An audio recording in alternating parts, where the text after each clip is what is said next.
Здравствуйте, в прямом эфире информационного портала «Гагаузия Медиа», программа Freedom Live. Также вы нас слушаете на волнах Просто Радио. 17 ноября в Камрате исполнительный комитет Гагаузии представил на публичных слушаниях проект бюджета 2018 года. Сумма бюджета составляет 706 миллионов леев. В прошлом году бюджет Гагаузии составлял чуть более 560 миллионов за 2016 год. О том, какие приоритеты в бюджете на 2018 год и что ждать жителям автономии, сегодня мы поговорим в нашей программе. Тема программы «Бюджет 2018. Развитие или выживание». И сегодня гости нашей студии Виталий Иванович Кирпчу, президент Фонда стратегических инициатив Гагаузии, Николай Георгиевич Катишан, председатель Ассоциации примаров автономии и примар села Бежгёз. Вадим Петрович Чебан, первый заместитель председателя исполнительного комитета Гагаузии, Александр Григорьевич Тарнавский, заместитель председателя Народного собрания Гагаузии. Здравствуйте. Здравствуйте. Вадим Петрович, первый вопрос вам, потому что исполком является автором и по закону является разработчиком проекта бюджета автономии. Он был представлен в прошлую пятницу на публичных слушаниях. Если можно, приоритеты бюджета и откуда сформировалась сумма 706 миллионов леев? Спасибо большое за приглашение. Очень приятно быть всегда здесь в студии. Во-первых, хочу поправить, Виталий, вас, что публичное слушание организуется специальной комиссией, которая утверждена по распоряжениям Башкана. И в обязанности данной комиссии меняется конкретная процедура по проведению слушаний, выслушивания всех рекомендаций, принятие конкретных предложений по бюджету и, соответственно, уже подготовка протокола и предоставление этого протокола по результатам публичных слушаний с конкретными ответами, рекомендациями по поправке либо изменению бюджета. Бюджет 2017 года, имея в виду тот, который принимался в прошлом году, в принципе, тенденции, которые были заложены еще в 2016 году, и то, что мы видим в этом году, это рост поступлений доходов, в особенности от общих государственных налогов.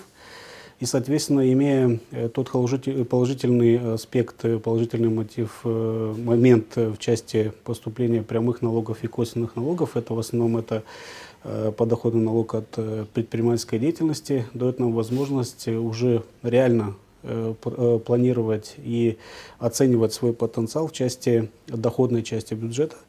Бюджет, в принципе, проект бюджета на следующий год, он планируется в размере 706 миллионов 295 тысяч лей, рост 23,8%, в основном за счет роста собственных доходов, и незначительный рост трансфертов, которые мы получаем с республиканского бюджета, в основном на образование, потому что нас радует то, что процентный рост своих собственных доходов он много выше, чем трансфертов из государственного бюджета Республики Молдова.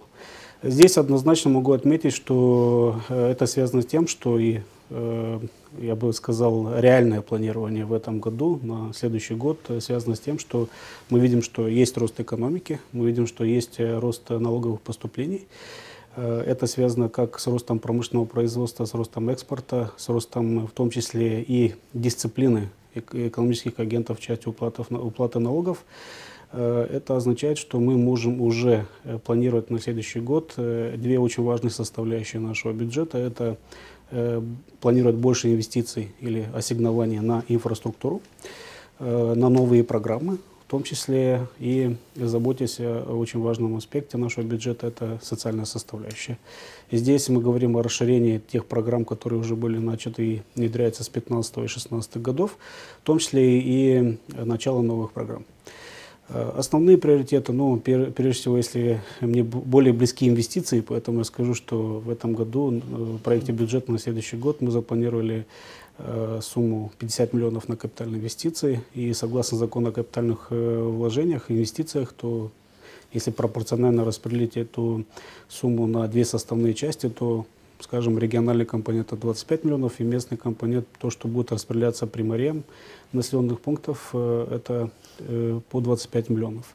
Это существенные инвестиции, в принципе, которые должны обеспечить, прежде всего, завершение тех объектов, которые были начаты, и, соответственно, строительство новых объектов. Это речь идет о капитальных инвестициях? Да, это капитальные инвестиции, плюс фонд возмещения контрибуций. Мы планируем тоже его, скажем, в размере того уровня, который был запланирован в том числе в этом году, на 2017 год.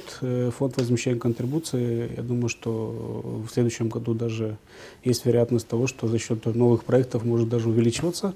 Ну и новые программы. Мы говорим о том, что... Петрович, одна деталь. Вот то, что вы сказали, 25 миллионов леев компонент региональный, 25 миллионов для местных бюджетов. Речь идет о 25 миллионов, которые будут распределены согласно механизму. Да, по новому закону. Да, конечно. Мы говорим по закону, который уже принят Народным собранием, уже внедряется. Однозначно, то, что касается непосредственно новых программ, мы запланировали 5 миллионов лей на фонд поддержки предпринимательства, и согласно тех практик и новых программ, которые внедряются в Гагаузии, это, допустим, и программа САРТ, очень хороший механизм, когда мы говорим о том, что должны поддерживать малый и средний бизнес, нашу молодежь, которые должны вовлечены быть в экономику.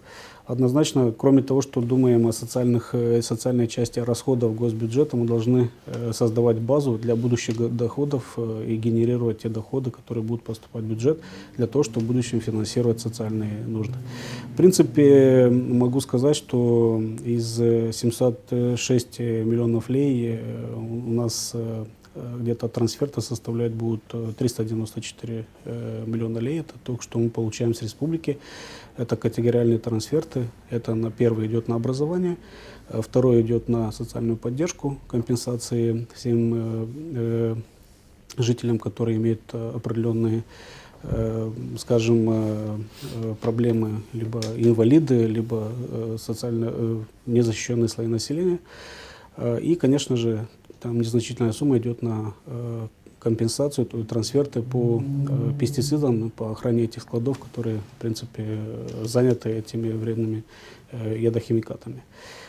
Также мы однозначно думаем, что мы должны развивать новые программы, об этом мы говорили не раз и в рамках публичных слушаний, и в рамках обсуждения проектов в исполкоме. Это касается и помощи тем матерям, которые для кормления новорожденных детей, это около 2 миллионов лей. Дополнительно мы планировали и планируем, и говорили об этом, о специальном фонде социальной поддержки населения для Гагаузии в размере 5 миллионов лей. Это те средства, которые непосредственно будут направлены на финансирование социальных вопросов, социальных программ, которые существуют в Гагаузии. Спасибо, Вадим Петрович. Александр Григорьевич, вы были на публичных слушаниях. Я не знаю, поступил ли, передан ли проект бюджета в Народное собрание, но вы нам сейчас скажете. Как вы оцениваете проект бюджета и, на ваш взгляд, что в нем имеет сильные стороны и что слабые? Да, добрый вечер, приятно всех видеть. Значит, проект бюджета поступил от исполнительного комитета в порядке законодательной инициативы в соответствии с теми сроками, которые обозначены в законе о публичных финансах, а он уже находится на рассмотрении комиссии. Мною были предложены некоторые пожелания по проекту бюджета в адрес исполнительного комитета, которые были озвучены на публичных слушаниях. Я жду уже резюме этой комиссии по этим предложениям. Значит, первое, на что вообще направлен бюджет, две составляющие, по моему мнению. Это А, рост собственной налогооблагаемой базы, и Б, это эффективность расходов. Вот, исходя из этих основных векторов, мы должны анализировать проект бюджета. Я приношу слова благодарности тем людям, кто разрабатывали проект бюджета, потому что я знаю, что это сложный, кропотливый труд, и бюджет сделан профессионально. Но, тем не менее, у меня есть некоторые вопросы, которые я изложил письменно. Если говорить об основных аспектах, чего мне лично не хватает, значит, первое, некоторые расходы, актуальность которых я не оспариваю, но, тем не менее, недостаточно они раскрыты. И я сказал авторам законопроекта, что С точки зрения финансиста, может быть, это и достаточно тех аргументов, что приведены в бюджете, но все-таки депутаты не все являются финансистами, поэтому чем более детализированный, чем более расшифрованный проект бюджета будет предоставлен, тем меньше вопросов возникнет у депутатов при его обсуждении. Значит, что касается расходной части на бюрократический аппарат, на аппараты управления, к сожалению, исполнительный комитет ушел от практики прошлых лет, когда расходы на эту важную часть бюджета были рассчитаны исходя из определенных нормативов. То есть один государственный служащий в управлении экономического развития или один государственный служащий в другом управлении исполнительного комитета должен финансироваться исходя из общих принципов, исходя из одинаковых сумм. К сожалению, я в проекте бюджета не заметил этой связи, то есть некоторые управления финансируются по-разному, да, хотя, в принципе, фонд заработной платы, коммунальные услуги везде одинаковые. Может быть, какие-то нюансы есть, связанные с определенным, с особенностями функционирования Народного собрания, самого исполнительного комитета, да, какими-то представительными функциями. А, в принципе, все управления должны финансироваться, в общем-то, одинаково. Значит, чего мне не хватило?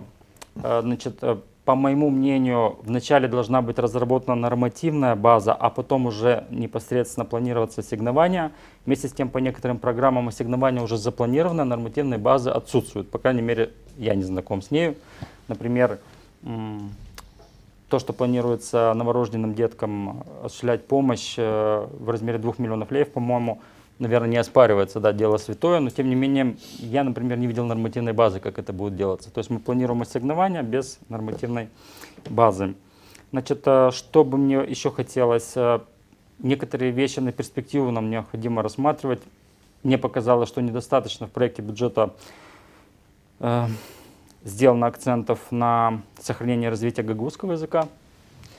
Недостаточно внимание сделано к развитию инфраструктуры государственного предприятия «Друмур», который является фактически единственным оператором в области дорожного хозяйства. И после того, как осуществлена вот эта реформа по дорожному фонду, примарии получили деньги, а фактически некоторые не смогут их даже использовать, потому что технически оператор не успевает за исполнением этих работ. Поэтому вот обогащение его технической части этого предприятия, мне кажется, это важный аспект. Ну вот так, если основные моменты, которые по проекту бюджета, мне кажется, необходимо более тщательно рассмотреть. Николай Георгиевич, на ваш взгляд, каким будет этот бюджет для Гагаузии, вот проект, который предложен? Что он в себе несет для автономии? Ну, давайте так, да, спасибо за приглашение. Давайте скажем так, что, безусловно, есть много положительного, хотя бы из тех параметров, что объем бюджета на 2018 год реально больше и в процентном отношении существенно больше, да? Это дает нам основание полагать, что те программы, которые были начаты, как социальные, так и в сфере капитальных инвестиций, они завершатся, по крайней мере, ну и по возможности начнем другие реализовать программы. Это первое. Второе. Это положительный момент. Второй положительный момент, на мой взгляд, является то, что все-таки и усилиями Народного собрания и исполкома мы приходим к распределению бюджетных расходов по программам на год.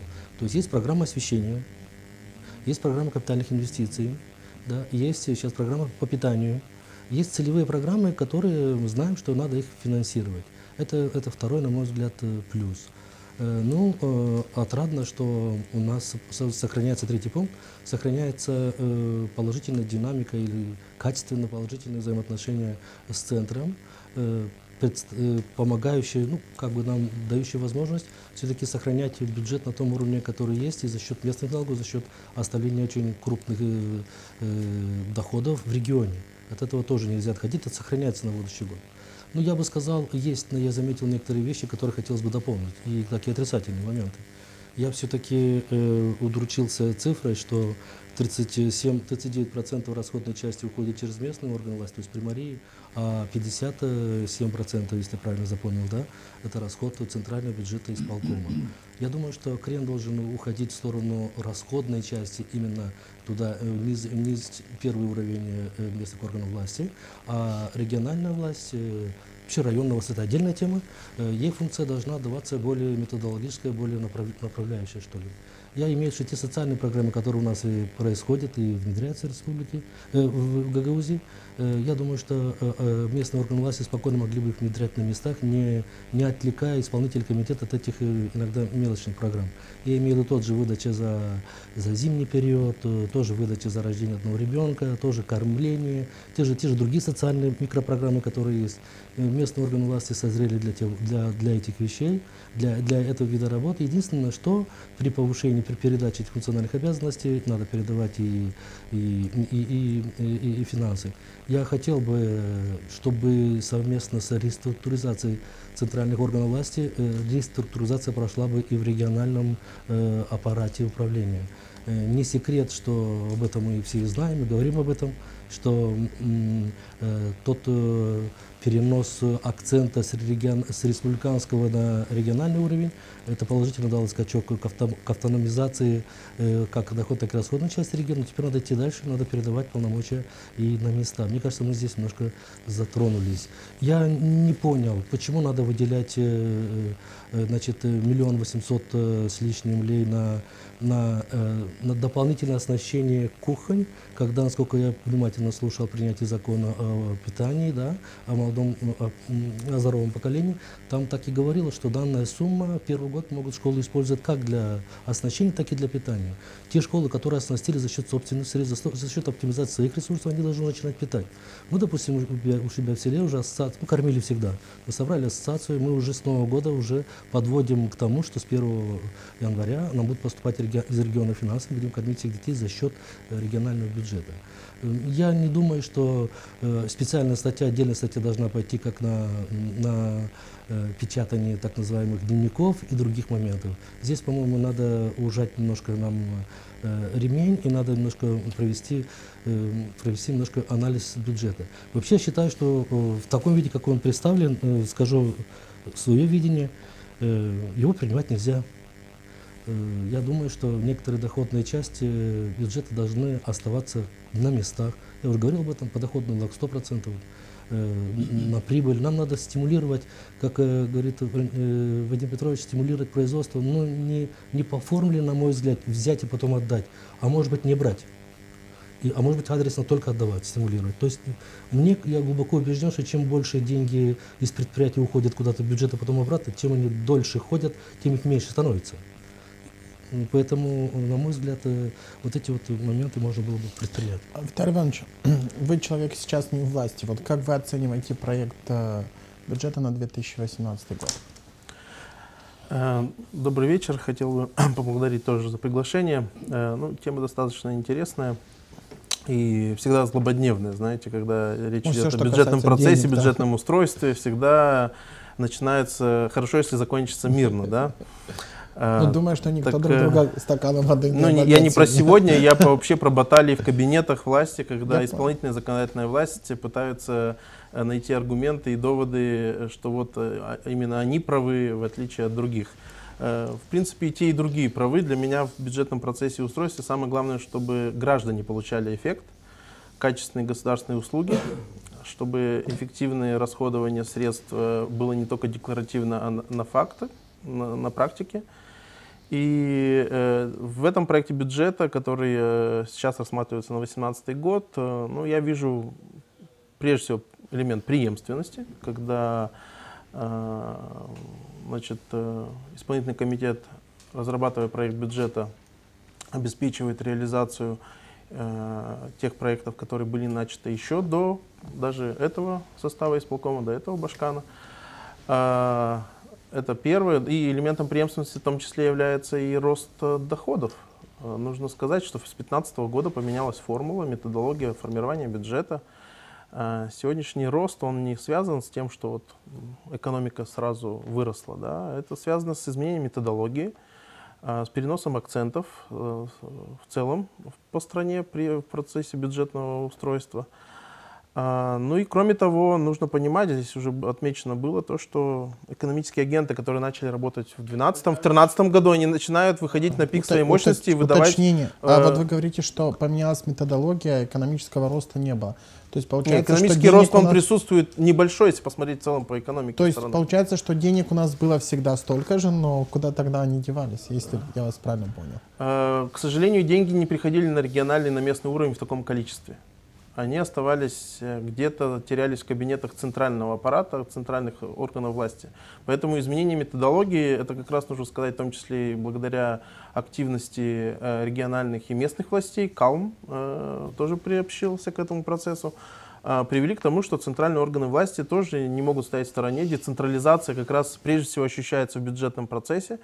И вот как раз то, что задумывалось, когда-то запускалось как пилотный элемент 2015 года, вот уже дает эффект в 2018-2019 году.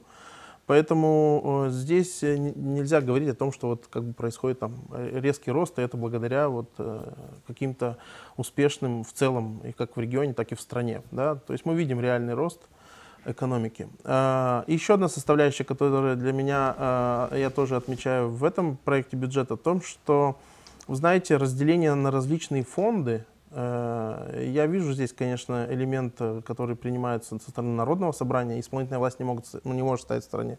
Она реализует эти решения представительного органа власти, Народного собрания. Но здесь главное не заиграться, знаете. Я сторонник проектного подхода, да, программно ориентированного подхода, но когда мы начинаем, знаете, огромное количество, мы не можем распылить ресурсы и не увидеть конечный результат. Да?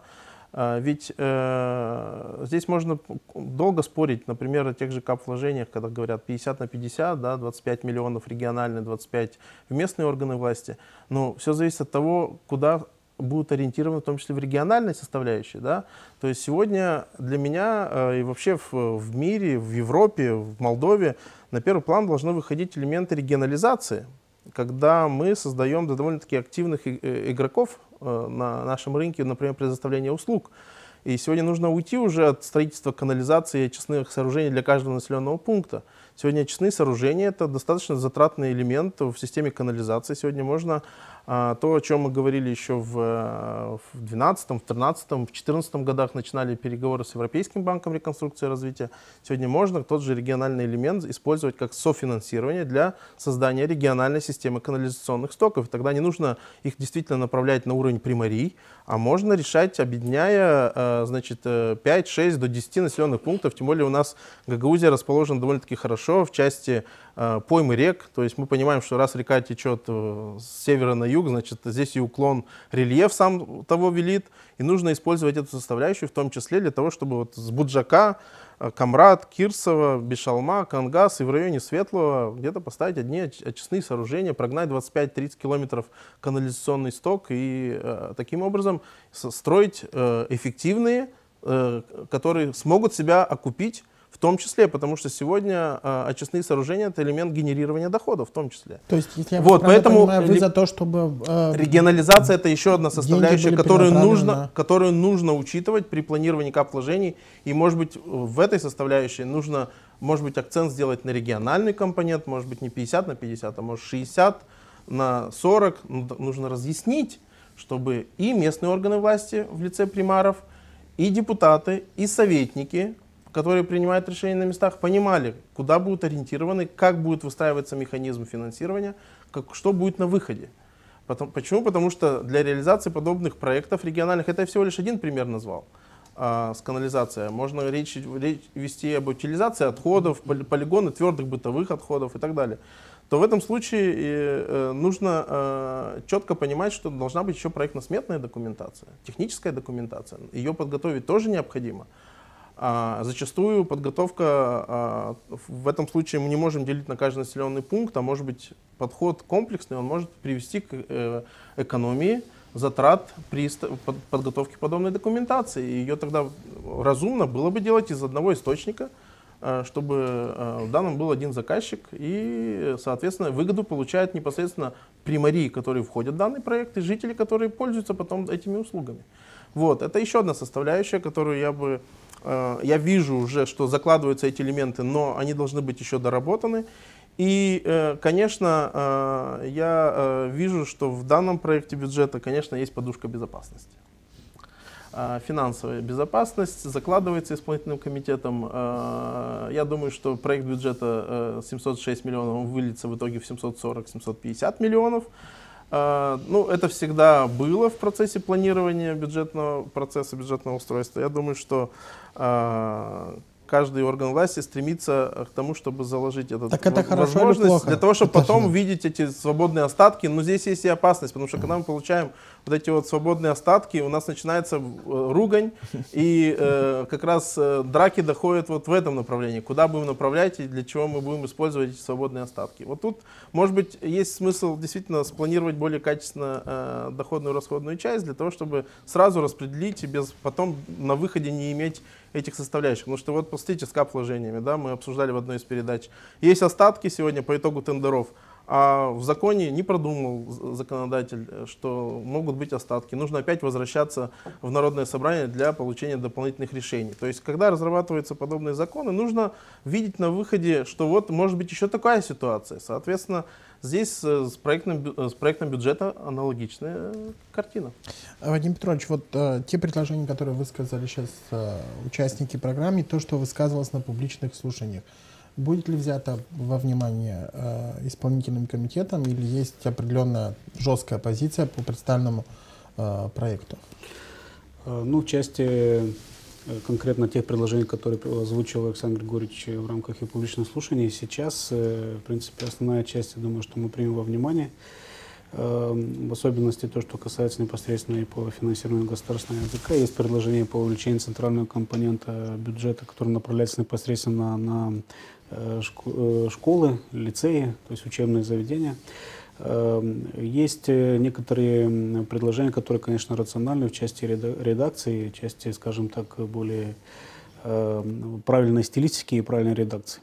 То, что касается непосредственно нескольких аспектов, конечно, я лично думаю, что исполком не будут принимать. Я лично тоже буду против. Это, допустим, Александр Григорьевич озвучил насчет финансирования, либо дотация, так называемая субсидия АО «Друмур» на закупку техники. Мы не против приобретения оборудования для этого предприятия, потому что на самом деле он осуществляет очень большой объем работы, особенно то, что касается обслуживания дорог. В зимний период времени они обслуживают по заказу государственной администрации и национальные трассы, и наши районные, региональные, скажем, дорожную инфраструктуру.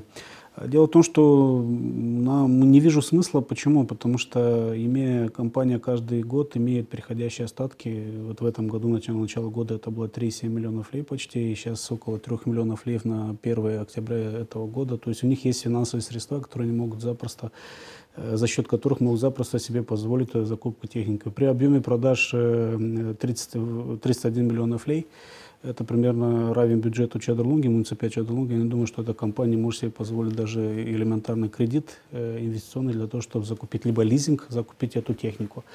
А с другой стороны, конечно, будем помогать этому предприятию в части непосредственно приобретения, за счет наших связей с регионами Российской Федерации. Мы сейчас уже работаем с Московской областью. Я думаю, что этот вопрос по грейдерам, по крайней мере, и по спецтехнике, по дорожному строительству будет решен. Непосредственно то, что сказал Николай Георгиевич, да, я не раз подтверждал и еще раз отмечу, что персонально личный сторонник децентрализации, в том числе и финансовой децентрализации, но здесь очень важный аспект.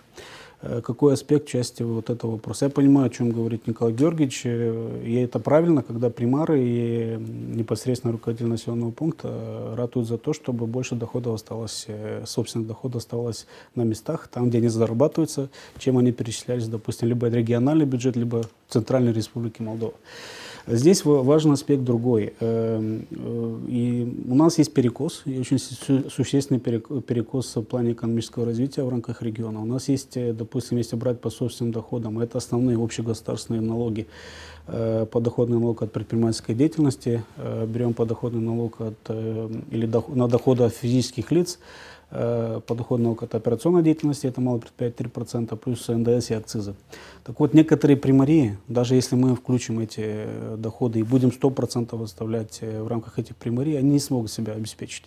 Поэтому придуман этот механизм центрального бюджета Гагаузии, который имеет определенные компенсации в рамках или нивелирования вот этих разниц между доходами и расходами примарий. Напомню, что бюджет Гагаузии состоит из 3 компонентов: центральный бюджет, бюджет районных администраций и бюджет примарий. Поэтому в этом плане очень важно, чтобы мы понимали, что мы не должны к этому стремиться, должны постепенно определить какой-то график увеличения ассигнования отчислений, которые выходят по этим подоходным основам. Это подоходный налог от заработной платы. Я понимаю, что можем и думать и о подоходном налоге от предпринимательской деятельности, но я думаю, что еще пока преждевременно, потому что если брать простую математику, арифметику, что мы получаем от населенных пунктов и что мы обратно возвращаем, я имею в виду мы, это бюджет Гагаузии, я имею в виду сейчас исполком, это все согласно закону, то в некоторых примариях ситуация будет не в пользу этих примарий, потому что они, некоторые дают больше, получают меньше и наоборот. Поэтому здесь нужно очень четко понимать, что мы должны быть устойчивыми, и примарии, когда говорят о финансовой устойчивости, они должны четко понимать, что за этим, кроме того, что есть сама децентрализация, есть определенные обязательства. Но к этому нужно стремиться, нужно смотреть, в какой формуле. Сейчас закон нам это не позволяет. Поэтому мы, базируясь на нормативных актах действующих, мы составляли этот бюджет. Но в будущем мы открыты к диалогу, в том числе путем ассоциации примаров, и лично по каждой примарии имеем цифры, и это можно, в принципе, рассматривать. Сам персонально сторонник этого механизма финансовой децентрализации. Доходы должны оставаться там, где они заработаны. Но при этом должна быть и справедливость, должен быть и механизм перераспределения. На это и публичные финансы, что это перераспределение доходов. И они идут, скажем, справедливое, пропорциональное перераспределение. Это нормально.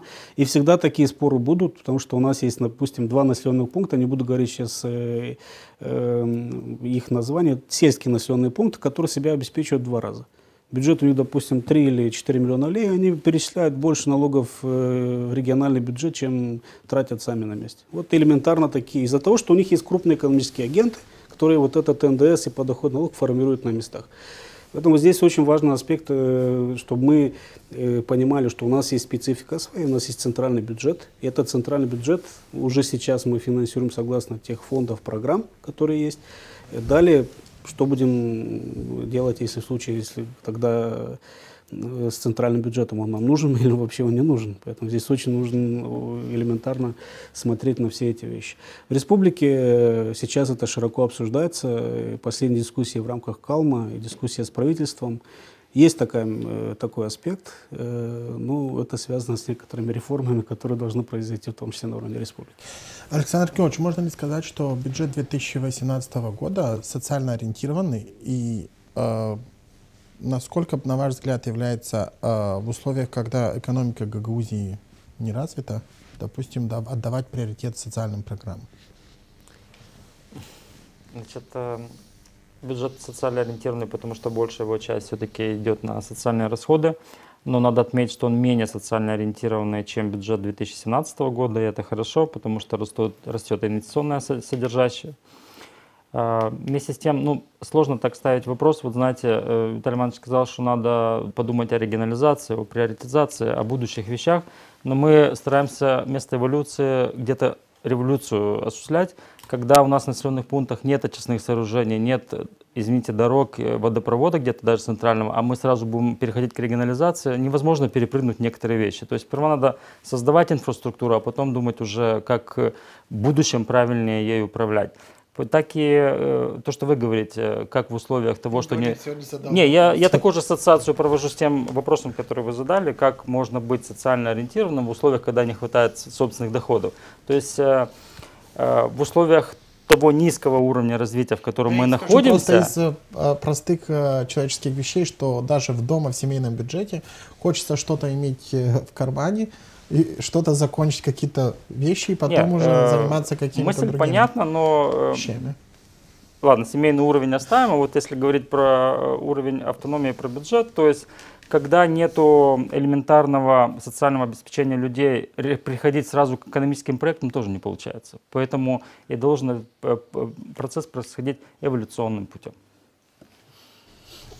На ваш взгляд, возможна эта эволюция и приведет ли бюджет 2018 года к этой эволюции? К чему мы придем в 2019 году?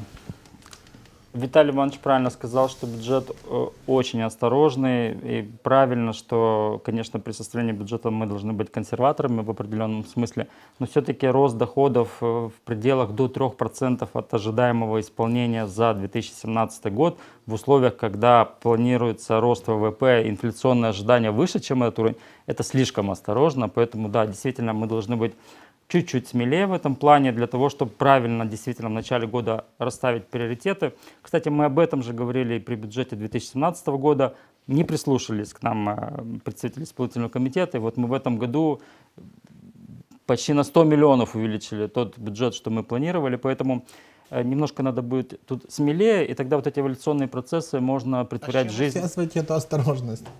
Как правило, финансисты-консерваторы в хорошем смысле слова, но для этого есть и экономисты, политики, которые, ну, в меру, конечно, воспитанности, вежливости определенной финансовой, да, должны эти вопросы корректировать. Николай Георгиевич, вот, да, хорошо. Николай Георгиевич, вот на ваш взгляд, чему нужно отдать приоритет вообще в бюджетном процессе? То есть, если у Гагаузии вот появились деньги, мы должны их куда потратить в первую очередь? Я понимаю, что вы хотите, чтобы они остались в Приморьях. Вадим Петрович говорит о том, что нужно распределить их справедливо. Спасибо за вопрос. Я не сторонник того, чтобы бюджет направлять на развитие каких-то отраслей. Просто объясняю, почему, это мое мнение. Я думаю, что здесь есть великая опасность сращивания государственных органов с непосредственно руководителем бизнеса. Я сторонник того, чтобы не отдавать бизнесу, а у него не брать эти деньги. То есть вести очень мягкую, четкую налоговую политику, чтобы бизнесмен мог развиваться. Я настаивал на том, чтобы налог на прибыль оставался, ну не все, то частично на местах, только хотя бы из-за одного, что Примар сейчас администрирует не все виды налогов, некоторые виды налогов. Те налоги, которые не поступают в ее бюджет, Примар пропускает их мимо, если они уходят в регион. Примару надо дать, не Примару, я имею в виду всем местным органам власти, надо дать возможность администрировать все виды налогов, и он должен знать, что в том числе НДС, в том числе и весь подоходный налог, другие виды налогов, которые поступают, образуются в центре, что он имеет, что населенный пункт будет иметь от этого. Люди, которые, еще раз говорю, я говорю о своем населенном пункте, где есть так называемые градоформирующие предприятия. Если данное предприятие, в котором работает 150 человек от 2000 рабочих трудовых ресурсов, и они в этом году сгенерировали 700 тысяч, которые даются в регион, они бы хотели, чтобы часть от этих денег оставалась в регионе. Это и гордость, это и их заслуга. Справедливости ради, они же возвращаются в виде закона о капитальных инвестициях, питание на детей. У вас мысли с Вадимом Петровичем такая же. У меня одинаковые мысли. Меня под одну гребенку. Понимаете, они потом... Не, ну хорошо, 700 тысяч ваши останутся у вас в кармане. Нет, не все. А откуда еще добавить вам? Нет, не все. Мы за то, чтобы делиться со всеми. Я имею в виду, вы понимаете, когда они поступают в регион, с региона обратно, мне кажется, создается искусственная лишняя работа для исполкома. Вы знаете, как должно быть обидно примару Камрата, что если бы он на вашем вы месте... знаете, Камрату не должно быть обидно. Ну, да. Подождите, но капитал инвестиций Камрату 25% оставили, и благодаря протащили на этот процесс. У вас 15 до 25, учили 25. Не надо, я тоже понимаю, о чем идет речь. Я имею в виду две вещи. Примарам надо дать возможность администрировать все виды налогов, и вот это вот нивелирование, надо его делать однозначно, надо тянуть за собой те населенные пункты, которые в силу исторических каких-то проблем не было развита перерабатывающая промышленность, другие нет предприятия не получают, но я за то, чтобы и стимулировать те сельские населенные пункты, которые обладают, генерируют правильный менеджмент, распахали все сельхозземли, есть доход, но надо немножко и поддержать и инфраструктуру в этом населенном пункте. Какие-то положительные такие моменты должны быть. Я думаю, что вот это. Что касается программ, то что... Николай Ильич, ну вот я все-таки закончу эту тему. Я никого не добиваю. Ну возьмем, к примеру, даже русскую Киселю, как бы не в обиду этому населенному пункту. Но если там не будет поддержки, солидарной поддержки со стороны центрального бюджета это маленький населенный пункт, у них наверняка нет градообразующих предприятий, как Нет, у вас в конечно. Бежгез. Виталий, обратите внимание, но ведь ни один житель Русской Кисели и не обижается на региональные органы. Мы с самого начала своего функционирования, с 2011 года, 2012, помните, создавали фонд выравнивания тех населенных пунктов. У нас это было. Мы всегда выравнивали эти населенные пункты. Но целевая программа, выравнивали бюджеты для того, чтобы они, скажем так, поддержали систему образования, поддержали систему управления. Мне такое ощущение, что вы хотите автономии в автономии. Нет, не автономии, не автономии.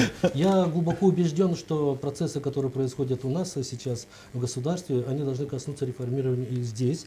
Я глубоко убежден, что не все должны строить, не все должны, скажем так, заниматься расходной частью. Я почему-то считаю, что больше должно уходить туда вниз, внизу виднее. Ну, посмотрите, как вы говорите, все ли программы пойдут? Ну, давайте перейдем к социальному, близко к нам. Ну, по 500 лей за отопительный сезон. Ну, у меня в населенном пункте есть граждане, жители, которые получают и им доплачивают. Другая категория вообще не получает. Что местные органы власти, комиссии при местных советах не могли бы заниматься этим распределением? Да, 100%. Распределение питания, кому где что как. Детское питание, да, 100%. Я по некоторым позициям считаю, что наоборот, надо нагружать местные органы власти. Нам нужно менять свой штатный распорядок, я об этом говорил. Бухгалтер, секретарь, налоговик и примар – это прошлый век. Нам нужны, еще раз говорю, инженеры, значит, программисты, поддерживать надо сайт, надо создавать тоже, мы начали, надо создавать и довершить эту программу электронная примария, электронный исполком, где все решения должны быть печатаны в любую минуту. Все мы должны видеть то, что происходит в бюджете, расходная, доходная часть. Это все нужно делать. Нужны люди, которые продвигают те или иные проекты на местном уровне. Я против того, что 50 на 50 распределять даже и капиталовложения. Я думаю, что это неправильный подход. Мне почему-то казалось всегда, что региональная власть должна быть в роли мудреца, который оперирует очень научными базовыми понятиями, который перенаправляет финансовые движения и управляет субъектами производства и управления на местах. Но ни в коем случае сам не отвлекается на реализацию. Если исполком тратит 57%, то когда им управлять? Некогда управлять. Виталий Иванович, вот на ваш взгляд, хорошо ли то, что есть социальная направленность, или должны быть другие приоритеты расставлены? Вы знаете, перед тем, как ответить на ваш вопрос, я хотел бы продолжить ту мысль, на которой я остановился, отвечая на первый вопрос. Для меня вообще формирование бюджета, я больше, чем с каждым годом я больше становлюсь убежденным сторонником того, что Народное собрание Гагаузии, к сожалению, не выполняет той функции, которую должно выполнять, а именно отстаивать, чтобы статья 18 закона 344 наконец заработала. То есть это говорит о том, что бюджет Гагаузии должен формироваться здесь, из всех источников, поступлений, и тогда, поверьте, ресурсов станет больше. И тогда мы не будем ходить с протянутой рукой в Кишинев, искать поддержки в тех или иных фондах, а реально будем рассматривать направление развития. Потому что нужно признать, что за 20 с небольшим лет Гагаузия недополучила. Это уже все признают. Недополучила тех, мы делали анализ кап вложений на одного жителя и поступления из других источников, в том числе как распределялся резервный фонд правительства и так далее, и так далее. То есть в этом отношении я считаю, что исполнительный орган — это исполнительный орган, а вот Народное собрание выполняет в том числе политическую функцию. И вот здесь вот как раз, к сожалению, нужно признавать, что эта статья никак не заработала. Первый прорыв был в начале 2000-х, когда удалось добиться, чтобы НДС и акцизы 100% оставались в Гагаузии. Но, к сожалению, дальше это не двигается, независимо от тех политических сил, которые находятся в Кишиневе. Во-вторых, на мой взгляд, опять же, вернусь к тому, что были реплики по поводу регионализации услуг или строительства тех или иных инфраструктурных составляющих. Вы знаете, ведь для чего нам развивать канализационные сети в населенном пункте, если у нас нет очистных сооружений? Куда это все сливать? Поэтому я думаю, что есть так называемая рэперная точка, то есть откуда мы должны начинать плясать. И в дополнение Николай Георгиевич сказал о том, что, значит, он опять не согласен к тому, чтобы региональная, да, составляющая. Вот как раз посмотрите, надо ли строить отдельно очистные сооружения для Бежгиоза? Я думаю, что нет.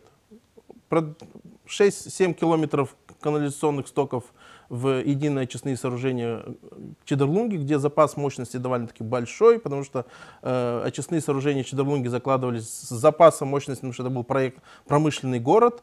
И сегодня на те же очистные можно протянуть, опять же, по пойме реки тот же Тамай, те же Гайдары, путем 2 перекачивающих станций можно дозагрузить эти мощности. Но куда мы будем загружать? То есть мы можем провести, но нужно думать и о реконструкции, например, этих очистных сооружений, использование современных технологий очистных сооружений, понимаете? Поэтому здесь я не соглашусь с Александром Григорьевичем, потому что если мы об этом не будем думать, то и будем так влачить жалкое существование, которое мы имеем уже энное количество лет. Что касается социальной составляющей, то здесь тоже нужно посмотреть, насколько целесообразны те или иные расходы. Вот есть там статья, закладывающая на техническую модернизацию там, пищеблоков. Да? Может быть, нам не нужно в каждом учебном заведении иметь пищеблоки. Может, в тех населенных пунктах, где у нас несколько учебных заведений, несколько гимназий, лицеев или несколько лицеев, может быть, можно это все отдать на аутсорсинг. Когда мы объявляем и платим за услугу, а не платим за закупку продуктов питания, где всегда при закупке продуктов питания всегда будет вопрос, а как качественно проведено. Мы всегда ставим того же примара или того же руководителя учебного заведения перед встречей с контролирующими органами. Потому что к нему будет всегда вопрос, а как вы купили картошку, как вы купили хлеб и так далее. Хотя мы можем платить за услугу, на услуги аутсорсинга, и только контролировать качество этого питания. И Николай Георгиевич помнит, Николай Георгиевич помнит, мы еще в далеком 2009 году проводили опрос даже среди примаров о том, что какие примары хотят, давайте в порядке эксперимента. Было такое? Да. Давайте в порядке эксперимента, тогда же был создан кулинарный совет Гагаузии. Я предложил, но, к сожалению, примарский корпус, а учебные заведения тогда финансировались через примарии, как сегодня детские сады. Примарский корпус сказал, что мы не готовы к этому эксперименту, давайте повременим и так далее. И мы не пошли на это. А в порядке эксперимента и сегодня не мешает ни исполнительные, ни представительные органы власти сделать. А давайте попробуем в каком-то населенном пункте, а как эта работа может быть поставлена. Давайте укрепим действительно создадим, если мы хотим, у нас концепция через государственный механизм предоставления этого питания, тогда мы должны сделать один пункт с развозкой. Или даем давайте на услугах аутсорсинга. Тогда нам не нужно строить, извините, столовые пищеблоки, потому что в этом случае предприниматель, который включится в услугу аутсорсинга, он сам вложится, он сам посчитает, что ему нужно, сколько автомобилей для развоза, и где нужно ему поставить холодильное оборудование, а где тепловое оборудование. И тогда он понимает, что он выиграл тендер на 3 или 4 года, он вложился, он зарабатывает деньги, он дает качественную услугу, а власть получает от этого выгоду, потому что не тратим, не замораживаем деньги в оборудовании, которое через 3-4 года уже нужно опять обновлять, потому что это одна из сфер, которая очень быстро меняется в части использования технологий. Поэтому это вот одна составляющая. И вопрос, например, фонд освещения. Да, можно согласиться с таким подходом, но, на мой взгляд, более качественно было бы это закон об инфраструктуре, который бы включал в себя несколько проектных линий. Мы сегодня говорим о проекте бюджета, так это это бюджет. Бюджет как раз это есть, знаете, такая лакмусовая бумажка тех программных и проектных инициатив, которые власть предполагает делать. Потому что именно через эти статьи расходов мы и видим, ага, там где-то принимался тот закон, там где-то принимался этот закон, а вот они теперь в проекте бюджета и находят отражение. А как же власть хочет? Я согласен, например, с распределением денег на кормление матерей. Если нет механизма, как мы можем планировать эти деньги? И кто? В этом случае какие матери получат? С одним ребенком, с 2 детьми. Это будет всем распределяться, или это будет в одну семью, или это будет на каждого ребенка, или только родившая второго ребенка получает. Понимаете, здесь альтернатив много. А где механизм? Да, мы запланировали, но так может получиться, как с кап-вложениями. Закон был принят в мае месяце, пока провели и так далее, это уже конец лета, и сегодня мы на выходе имеем ситуацию, когда, извините, деньги не осваиваются. То же самое может быть и здесь. Мы закладываем, законодатель проголосовал, утвердил эти 2 миллиона, а дальше что? А дальше мы пока примем подзаконные акты, пока утвердим положение, пока разработаем механизм, пока соберем списки. А если мы сегодня не имеем списка, откуда тогда цифра 2 миллиона? На кого она ориентирована? Понимаете? Я сейчас рассуждаю с позиции рядового обывателя, который задает вопросы. Ну, я, конечно, с позиции специалиста или эксперта, но на самом деле обыватель задает эти вопросы, когда видит, ага, 2 миллиона на это, 5 миллионов на это. Что за этим стоит? А как он будет распределяться? То же самое у примаров есть вопросы. И не являются ли эти программы дискретные? В этом году будет, на будущий год не будет. Если начинать программу, то она должна быть обеспечена. Но они же были утверждены, допустим, вот 2 из них были утверждены в качестве законов. Да. Закон тоже претерпит изменения, насколько я знаю, потому что уже есть вопросы со стороны примарского корпуса и исполнительного комитета о том, что по капвложениям точно там нужно предпринять изменения. Вадим Петрович, вот у меня будет такой вопрос. Инициативы, которые предлагали депутаты Народного собрания в плане социальной направленности, ну, сперва вызывали такое критическое отношение со стороны исполкома автономии. В бюджете мы сегодня видим, что есть много социальных программ, помимо тех, что приняли депутаты Народного собрания. Говорит ли это о том, что исполнительная и законодательная власть как бы определили общие приоритеты, или это означает что? Или уступку в адрес Народного собрания? Дело не в каких-то там уступках и так далее. В любом случае, это все... Мяч перекинули в поле Народного собрания. Я считаю, что мы должны в любом случае при каждой инициативе советоваться с друг другом и пытаться найти компромиссное решение, которое в интересах всех людей. Это самое главное должно быть. И оставить все эти ненужные никому политические игры. И с примаром. Я, конечно, как без местных властей, Николай Георгиевич. Прежде всего с людьми. И с людьми советоваться. Поэтому есть механизмы, которые, в принципе, сегодня в нормальном обществе, демократическом обществе, как публичное слушание, где мы должны услышать всех. И это правильно, когда мы выслушиваем мнение всех людей, всех заинтересованных сторон, кого касается. Давайте, скажем, по питанию детей. Я сторонник и всегда был сторонником того, что мы должны инвестировать. Ну, когда говорю мы, говорю центральный бюджет Гагаузии в основном должен направить средства на создание необходимой инфраструктуры. Мы должны задумываться о том, чтобы у нас генерировались какие-то будущие доходы. Эта инфраструктура, она и является самим источником той генерации доходов. Когда у нас будут определенные средства, определенный, скажем, как сказал Виталий Иванович, с определенный резерв, тогда, конечно же, это можно будет направлять на определенные конкретные программы. Давайте вот как это все произошло последние 2 года. В 2015 году, я вам скажу просто, когда мы составляли бюджет, мы не только советовались между собой, мы советовались и с экономическими агентами, в том числе те, которые работают здесь, те, которые намереваются прийти, те, которые уже имеют какое-то соглашение.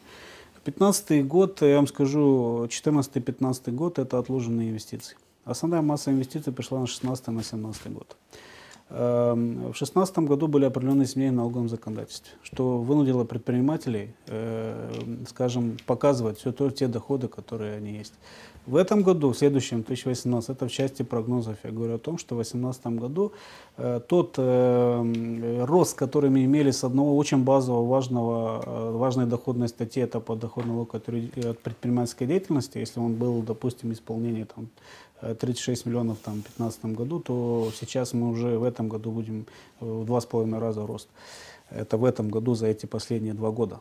16-17. Я к чему говорю? О том, что в этом году, в следующем году, возможно, не будет такого роста из-за того, что многие компании уже войдут в производственный процесс, и эти все инвестиции, они в форме издержек, амортизационных отчислений пойдут в себестоимость продукции, соответственно, в расходы, и уже прибыль будет не та. Я об этом говорю, исходя из тех инвестиций, которые уже осуществлены в Гагаузии.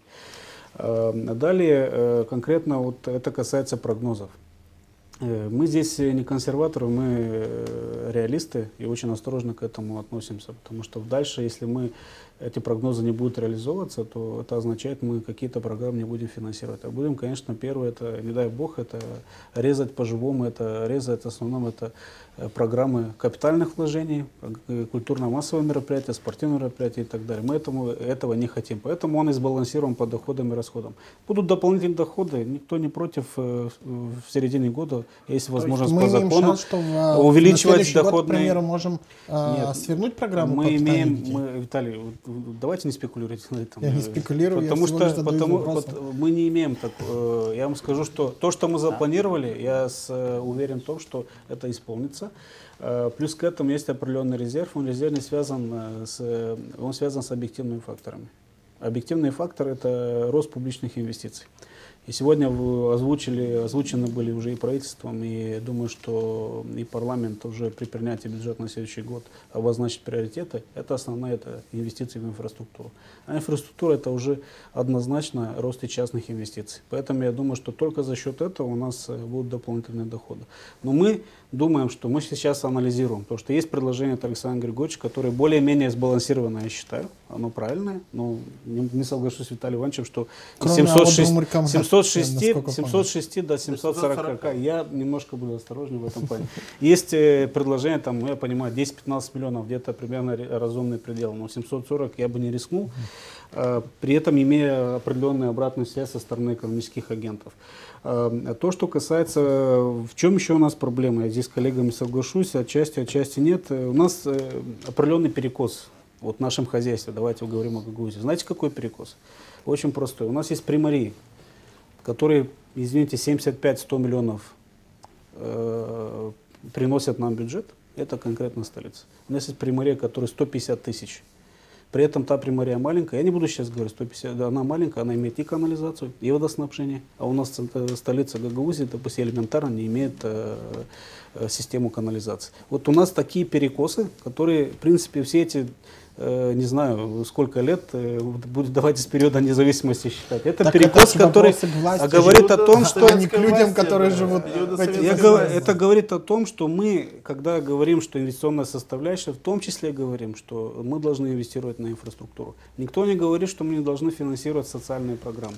Но приоритет, по моему мнению, мы должны ставить инфраструктуру и инвестиции. Вот смотрите элементарно, что создал. Не надо далеко идти, элементарно... Но справедливости ради нужно отметить, что социальные программы генерируют не только депутаты Народного собрания, но и исполнительный комитет. Мы должны создавать... Давайте так, есть две большие разницы. Давайте не будем далеко идти. Элементарно соседняя Румыния. Ну, у них есть другой инструмент и европейские фонды, структурные фонды, которыми они пользуются достаточно успешно. Государство очень серьезные инвестиции осуществляет в инфраструктуру.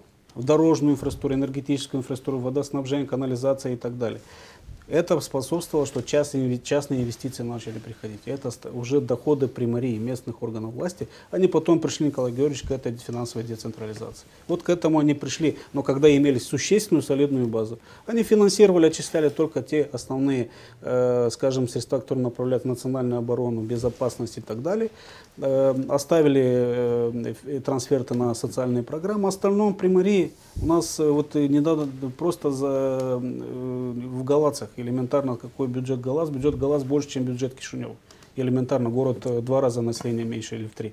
Вот об этом я говорю. Но при этом созданы все условия. У нас мало времени. Поэтому должен быть баланс, компромисс между инвестиционной составляющей и социальной. При этом больше инвестиций должно быть. Александр Григорьевич, думаю, что у вас есть реплика. Потом я задам вопрос, если у вас есть что возразить и ответить. Значит, даже не столько реплика, действительно вот этот баланс между текущим потреблением, текущим финансированием и стратегическим мышлением, он должен быть. Безусловно, у нас это стратегическое мышление, по моему мнению, недостаточно еще присутствует. Я один пример приведу. Вот когда Фонд регионального развития, правильно сказал Виталий Иванович, которым обделялась Гагаузия много-много лет, да, миллиард республика распределила без автономии, и вот эта дверь долгожданно открылась, а мы туда не вломились, мы очень осторожно туда вошли, потому что у нас не было готовы технические проекты, и мы, соответственно, по-моему, 6 только проектов смогли подать, 9, которые прошли. 9 подали, которые реализуются 6. То есть, получается, у нас немножко на шаг вперед мы не смотрим.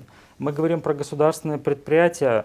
Кто-то знает, как функционирует у нас, ну, я извиняюсь, наверное, исполнительный комитет знает, но депутаты не знают, как у нас функционируют государственные предприятия, да, где доля есть автономии. Уверен, что большая часть из них не ликвидна уже очень много лет. Мы почему-то все так осторожно считаем, что нет, нам надо эту собственность сохранить, исходя из каких-то идеалов, да, непонятных. Надо их проанализировать, что происходит, почему эти предприятия столько лет генерируют убытки. Да? Может быть, их надо реализовать, может, их надо реструктуризовать. Ну, надо работать над этим. То есть, безусловно, то, что говорят коллеги, представляющие исполняющую власть, нынешнюю, предыдущую, у нас необходимо немножко стратегическое мышление, да? Немножко на шаг вперед смотреть. Теперь по Приморье маленькая ремарка, потому что не успел ответить. Правильные замечания, но есть как бы у меня такие... Предложения. Ну, назовем предложения. У меня тоже есть небольшие предложения для примарей, которые я не понимаю, почему не используются. Я смотрел выступления примаров, они говорят, вот примары должны больше заниматься развитием населенных пунктов, а мы финансируем детские сады и так далее, и так далее. Уважаемые коллеги, давным-давно закон Кодекс об образовании разрешает детским садам становиться, как и доуниверситетским учреждениям, самостоятельными юридическими лицами, со своим балансом, со своей бухгалтерией. Пожалуйста, это никто не мешает, просто мы этим не занимаемся. Я помню, когда предыдущий исполнительный комитет предложил реформу до университетских учреждений, превратили это в политику, хотя Гагаузия могла быть на год-два раньше это сделать, чем республика. Сейчас все довольны этой реформой, да, когда они стали самостоятельными юридическими лицами. Ну, то есть мы иногда политику смешиваем вот с этими вещами и забываем.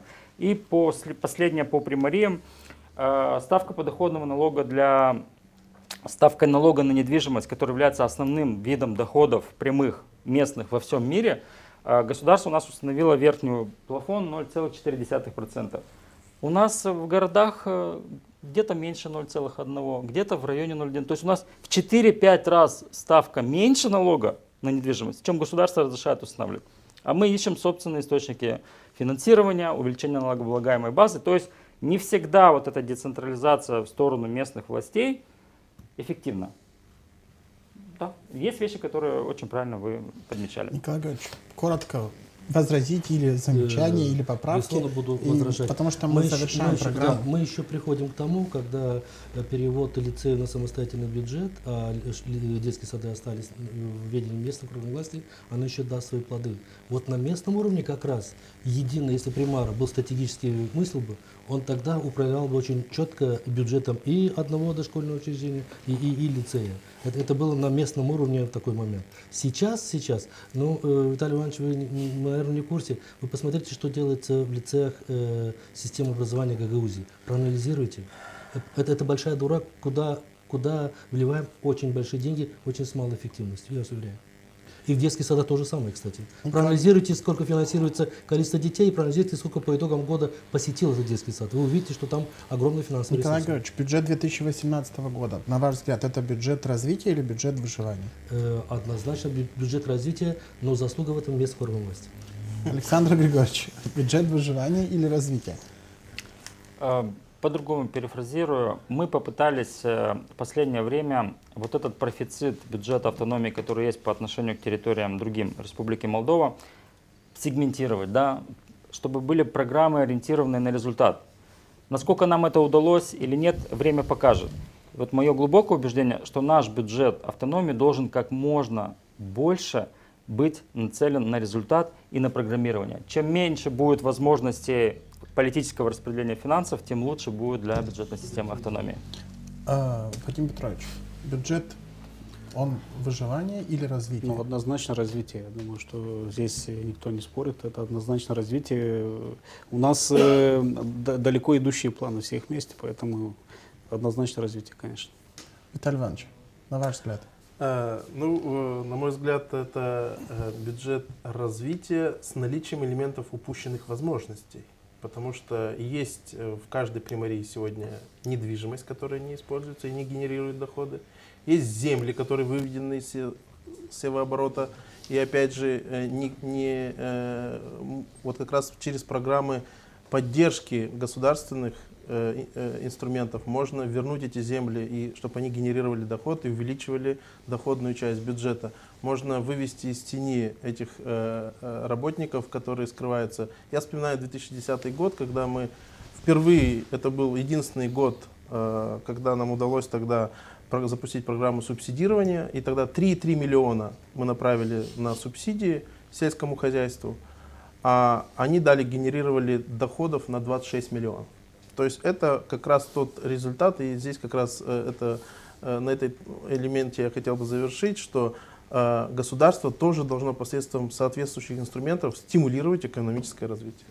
Я благодарю вас за сегодняшнюю дискуссию и за то, что вы приняли наше приглашение. Напомню нашим зрителям и радиослушателям, что вы смотрели и слушали программу Freedom Live. Сегодня мы говорили о проекте бюджета Гагаузии на 2018 год.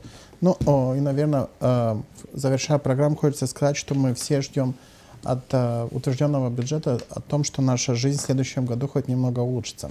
Я с вами прощаюсь. Оставайтесь с нами.